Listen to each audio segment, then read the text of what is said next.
Sabe quando a respiração para, o corpo não fica em silêncio? Pelo contrário, ele deixa uma série de pistas, uma história silenciosa escrita em nível celular. Hoje, a gente vai decifrar essa história mergulhando de cabeça na asfixiologia forense, para entender as pistas que o corpo deixa para trás quando o oxigênio acaba. Para começar, vamos direto à raiz da questão. O que exatamente significa asfixia?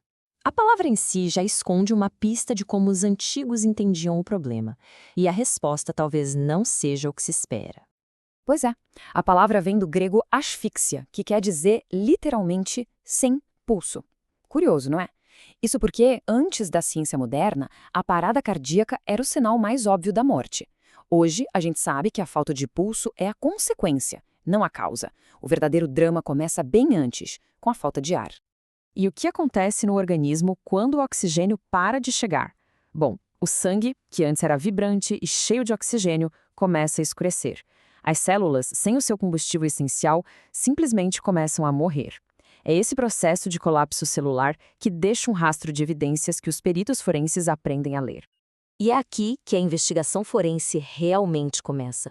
O corpo se transforma num verdadeiro mapa de pistas, tanto por fora quanto por dentro. Vamos começar pelo que os peritos veem primeiro: os sinais visíveis na superfície. No exame externo, os peritos procuram por um conjunto de sinais bem reveladores. A cianose, aquela cor meio azulada no rosto, aparece porque o sangue está basicamente implorando por oxigênio. A pressão intensa faz com que pequenos vasos sanguíneos, principalmente nos olhos, se rompam, criando essas pequenas hemorragias chamadas petequias. E o cogumelo de espuma? O nome é estranho, mas é uma mistura de ar e fluidos dos pulmões que é forçada para fora pela boca e pelo nariz. Cada um desses sinais conta um pedaço da história. Mas as pistas mais profundas, claro, estão dentro do corpo. As manchas de Tardieu são, na essência, a mesma coisa que as petequias que a gente vê nos olhos, mas agora na superfície dos órgãos internos. Os órgãos ficam inchados, ou seja, congestionados com sangue, que por sua vez se torna escuro e bem fluido. E por quê? A falta de oxigênio e o acúmulo de dióxido de carbono alteram toda a química do sangue, deixando essa assinatura inconfundível. Agora que a gente já conhece os sinais, vamos investigar as causas. Como a respiração é interrompida? Basicamente, de duas grandes formas. Ou o ar no ambiente se torna irrespirável, ou algo físico impede o ar de chegar aos pulmões. Vamos explorar cada um desses cenários. Começando com um dos mais perigosos de todos, o monóxido de carbono. É um gás que não tem cor, não tem cheiro, não tem gosto, produzido pela queima incompleta de combustíveis. O perigo dele está na forma como ele engana o nosso corpo. O monóxido de carbono é um verdadeiro impostor molecular. Ele se liga na hemoglobina, que é a molécula que transporta oxigênio, com uma afinidade mais de 200 vezes maior que o próprio oxigênio. Na prática, ele chuta o oxigênio para fora do nosso sangue. Os efeitos são progressivos. Começa com uma dor de cabeça e avança rapidamente para um coma fatal. E a grande ironia forense? A vítima muitas vezes apresenta uma pele com um tom rosado, parecendo até saudável. Um sinal clássico desse tipo de envenenamento. Agora, vamos para um cenário completamente diferente: o afogamento. Aqui, o problema não é a falta de ar no ambiente, mas a substituição do ar por um líquido, o que simplesmente impede a troca de gases nos pulmões. E aqui nós temos uma das distinções forenses mais incríveis que existem. O tipo de água muda completamente o mecanismo da morte. Na água doce, por ser menos salina que o nosso sangue, a água que é inalada é rapidamente absorvida para dentro da corrente sanguínea. Isso dilui o sangue a ponto de fazer as células vermelhas estourarem. Já na água salgada, o processo é o inverso.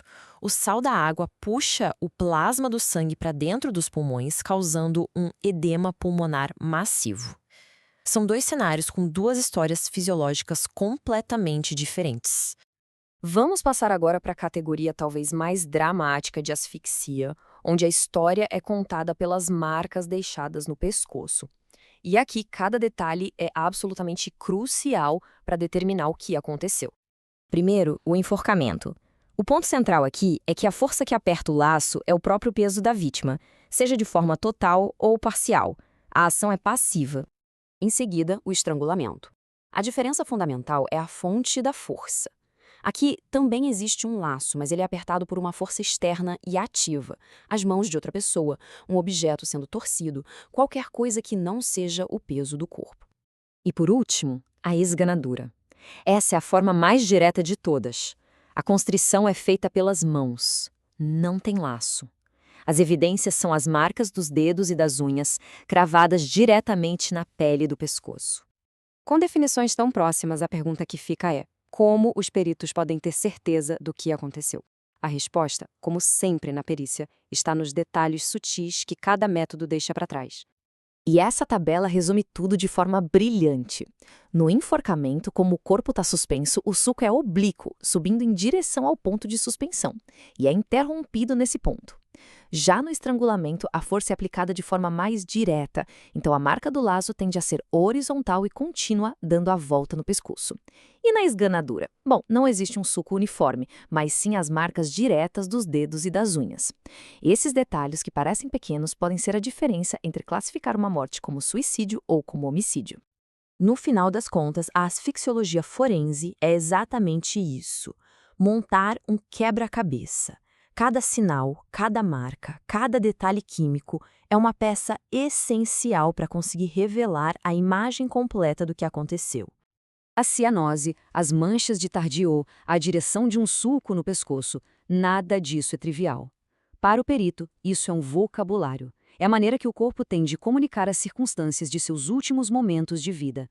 Uma narrativa silenciosa que está ali, esperando para ser decifrada. Então, quando se pensa em uma investigação, é bom lembrar: o corpo fala. A ciência forense nos ensina a ouvir essa linguagem silenciosa, a ler a história escrita nos tecidos e, no fim, a dar voz à verdade dos momentos finais. A pergunta que fica não é só o que aconteceu, mas como essa ciência vai continuar a evoluir para garantir que nenhuma dessas histórias se perca no silêncio.